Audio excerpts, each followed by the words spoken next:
Bom dia, não é isso? Bom dia ainda. Eu vou apresentar o trabalho, vai ser a metade do tempo um ponto de vista mais teórico e tal, e depois, pela curiosidade mesmo, fazer um passeio virtual aí, digamos assim, pela exposição, e vai ser coisa de... tem 100 imagens, mas aí nas coisas de 1 segundo e tal. Igual o inspirado no Eric ontem, foi muito boa a apresentação dele. A exposição guarda-redes, né, do Brasil e de Moçambique, a difusão do português e do futebol pluricêntricos. Eu não vou entrar nessa questão do pluricentrismo, apesar de que seja bastante interessante as coisas que eu venho pensando, a partir, inclusive, do Pasolini, de pensar numa linguagem também futebolística, né, que ainda hoje se pensa assim, né, de regiões, porque uma língua que vincula ao corpo, e a música vincula ao corpo. Enfim, essas instituições aí foram as principais, né? Então, vai ser assim, as preliminares, a exposição, a pesquisa e os produtos gerados. Eu já tenho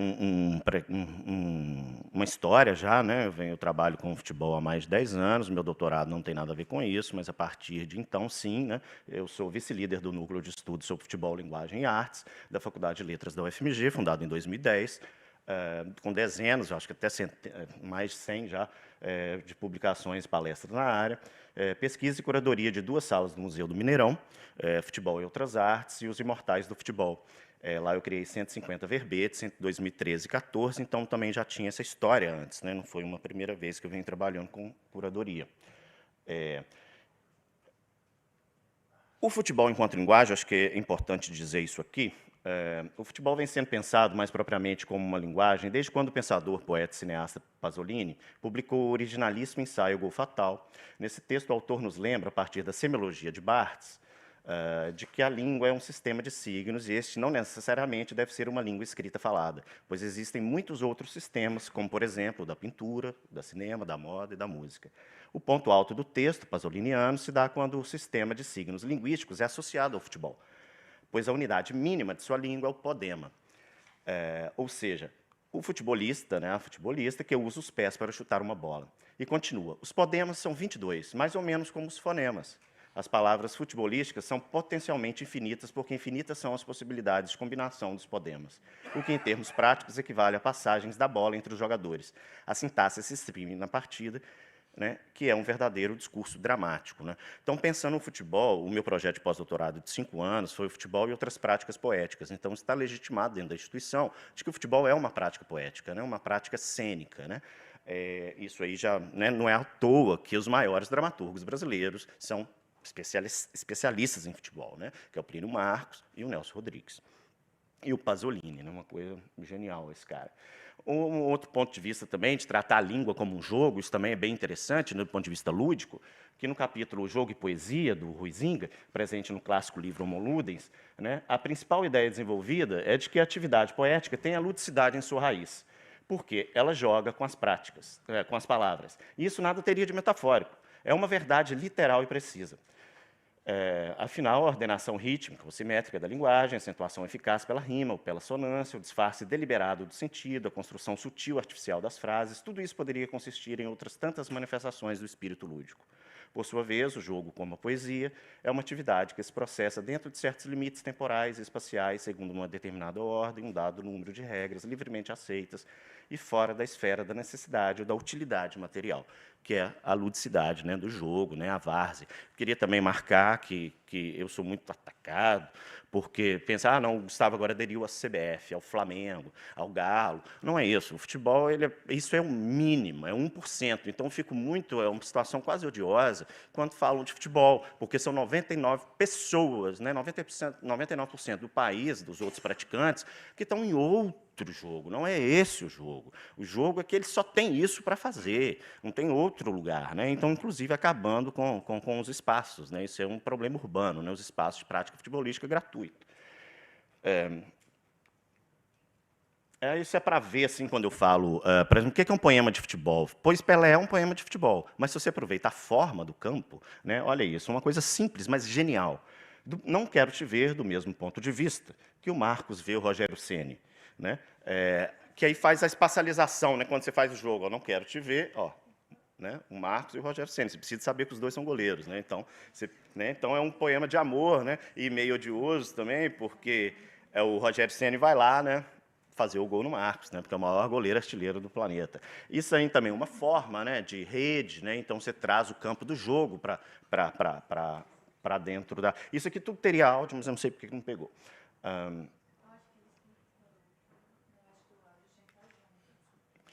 Aí, então, enfim, a exposição, né? Futebol e Memória, Guarda-Redes do Brasil e de Moçambique, ela ficou ao longo da Copa do Mundo, o convite também foi do IGR, foi do diretor, não foi eu, porque a situação, infelizmente, é tão frágil que eu não ia propor, porque eu falei, não tem como. Mas aí depois foi aparecendo dinheiro, e foi muito dinheiro. A Lília talvez saiba quanto que é, porque o meu orçamento que eu dei, depois eu não soube quanto de fato que gastaram, né? Então, porque essa pergunta pode vir, eu realmente não sei. Mas a gente gastou. Porque impressão é caro, eu fui para Lisboa, eu fiz pesquisa, né, com essas instituições, o Museu do Futebol, eu fiz a primeira parceria com o Museu do Futebol de São Paulo, eu estive lá, e eu também já tenho uma relação com eles. Agora é só mostrar mesmo. Então, os créditos, né? Promoção da Embaixada, o Gustavo Butz, que muito me apoiou, né? O meu chefe. A pesquisa, junto com o pessoal da Eduardo Mondlane, que seria impossível sem a Eunice e o Agostinho, que são excelentes alunos. A Eunice é filha do maior jogador de Moçambique, então, assim, dedico esse trabalho para eles.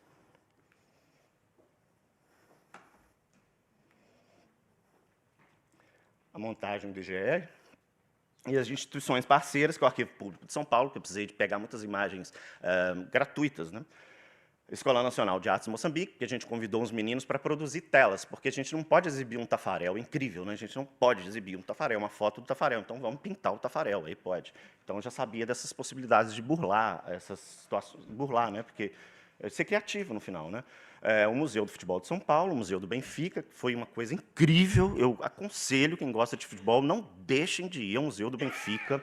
É um dos maiores museus. Eu já visitei todos os museus, que eu já tive um projeto de pós-doutorado da América do Sul, alguns da Europa, e realmente do Benfica é uma coisa muito especial. Eu cheguei aqui no dia da vitória, aí, sábado, e realmente a cidade, né, não dá para negar. É uma coisa incrível. O Museu do Esporte também muito colaborou, e esses colaboradores mais pessoais, que é o Eugênio Sávio, um fotógrafo, que eu pude ter foto do Dida, né, que eu vou mostrar aqui, Francisco Pinheiro de Portugal, que é um dos maiores pesquisadores portugueses, foi depois, eu visitei ele, depois ele pagou a visita, digamos assim, e foi lá fazer palestra para a gente, e o Renato Caldeira, um jornalista de Moçambique.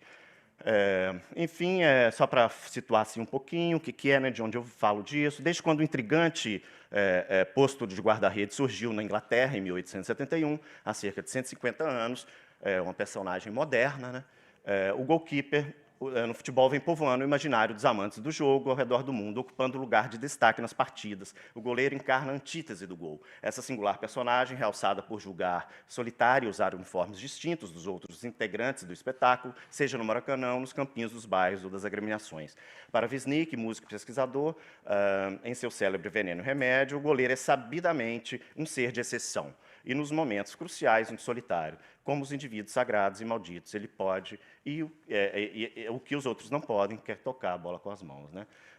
Vou avançar, que eu falei um pouco aí do Nelson Rodrigues, e como que aparece aí em várias situações, né, na nossa literatura, no cinema, né? Aqui também ele aparece na música, né, que é Jorge Benjor, gravado pela Gal. Em Moçambique, o futebol também é bastante presente, ali no final, né, Mia Couto, o João Paulo Borges, a Tiziane, muita gente falou do futebol. Eu estimulei o Elídio, ele fez essa pesquisa também, foi bem bacana. Enfim, eu também foquei bastante no Barbosa, né, por causa da experiência de racismo, então a gente teve palestras envolvendo isso também.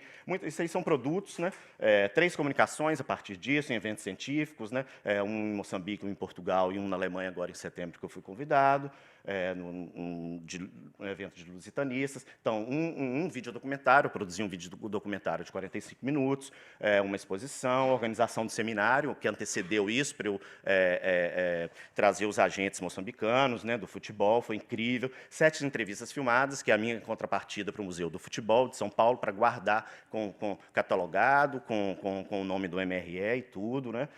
Artigo científico, que eu vou ter esse que eu estou escrevendo, uma posição melancolicamente moderna, que eu já terminei de escrever, O Goleiro em A Falta de Chico Sá.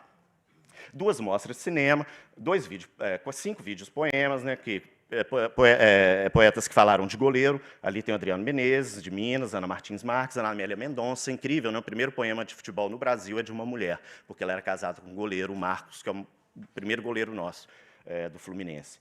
2 dossiês, revista científica, eu vou lançar agora na Copa do Mundo, junto com a maior pesquisadora do Rio Grande do Sul, né, que é a Silvana Gellner, e como a Copa do Mundo esse ano vai ser na Austrália, eu convidei um pesquisador que está na Austrália, um brasileiro, que fala de futebol feminino. Então, isso tudo está com logomarca do MRE, né, então tudo é uma parceria.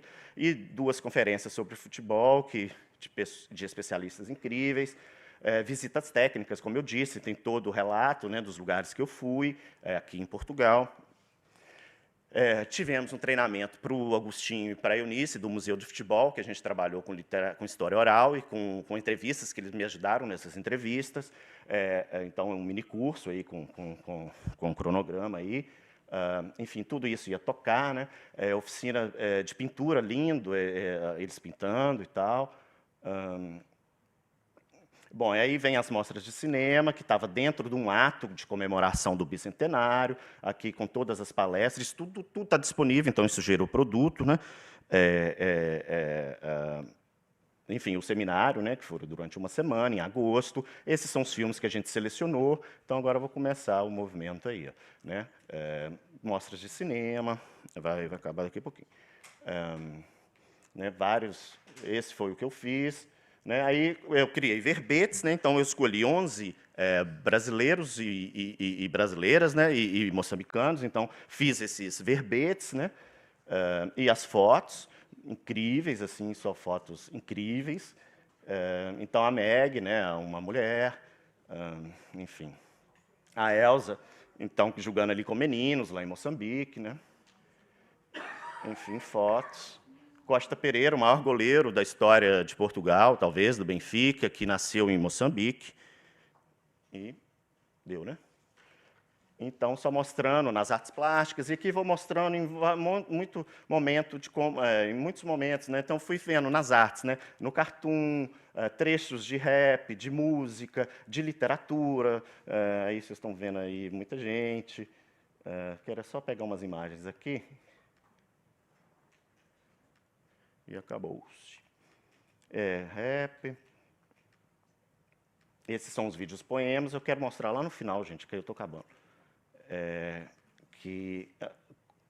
Isso aí saindo no jornal lá, né? E mesmo a exposição, né? Que ficou incrível, assim. A gente pichou, esses raps estavam todos pichados, né? Desde o banheiro, o IGR inteiro pichado. Foi muito bom.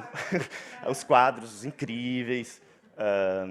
Né, então, vou mostrar aí o meu chefe, aí o Vitor, o Leão, que foi pintado, aí textos da Paulina projetado, o embaixador, né, ouvindo os videopoemas, o Gustavo Butz ali, o pessoal tirando fotos. Foi uma exposição realmente impressionante, como que, né, por causa da Copa do Mundo. Então, a gente fazia os Jogos do Brasil lá, o pessoal lotava. Né? Então, é isso. Isso aí são 2 grandes goleiros. Porra, é emocionante saber as histórias. A gente tinha história de colonização, história de trabalho, racismo. Tudo a gente pode entrar a partir do futebol, porque é um objeto de estudo, enfim, disciplinar, transdisciplinar. Esse é o Francisco Pinheiro, incrível, ele, do Porto, que trabalha em Coimbra, e eu e a Eunice, e um pouquinho as referências. Muito obrigado.